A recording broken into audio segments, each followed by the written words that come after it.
কই আমার পোলাটা কই রে আমার বেটা কই আল্লাহ ওরে আল্লাহ আমার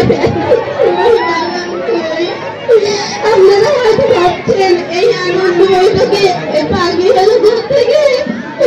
আমি তো সেই হতভাগী শহীদ আবু সাঈদের মা আমি তো সেই হতভাগী রে সেই হতভাগী মনে আছে কোন আবু সাঈদের কথা বলছি এটি হলো সেই আবু সাঈদের কথা যে 2024 সালের 5ই আগস্ট কোটা আন্দোলন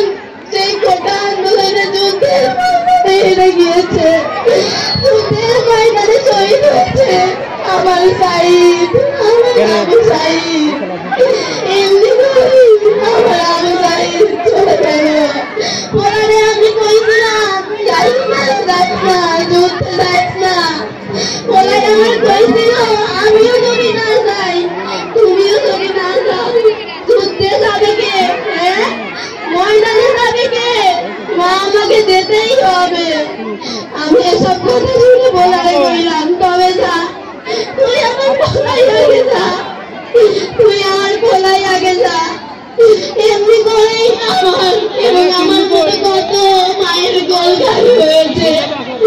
কত মায়ের গোল খালি হয়েছে কত মায়ের গোল খালি হয়েছে তবে মেধাবীরা একটা সুযোগ পেয়েছো তোমরা তোমাদের সুযোগের সদ্ব্যবহার করো তোমরা তোমাদের সুযোগের সদ্ব্যবহার করো এবং দেশের উন্নতি করো তোমরা এবার দেশের উন্নতি করো আমি আর কাঁদবো না চোখের পানি ফেলবো না এবং অন্যজন মায়েরাও আর চোখের পানি ফেলবেন না আমি আমার পোলাকে নিয়ে এবং অন্য সব সন্তানদেরকে নিয়ে গর্বিত আমি গর্ববোধ করছি আমি গর্ববোধ করছি যাওয়ার আগে একটা কথাই বলে যাচ্ছি আমি একটু আগেই বলছিলাম আমি আর কাঁদবো না কিন্তু আমরা তো মা সন্তানের সুখ দুঃখ সব বুঝতে পারি আমরা সন্তানের সুখ দুঃখ সব বুঝতে পারি তাই আপনাদের কাছে আমার একটি চাওয়া আমার বলার নামে এই দেশে একটি মসজিদ মাদ্রাসা তৈরি করে দিন একটি আল্লাহর ঘর তৈরি করে দিন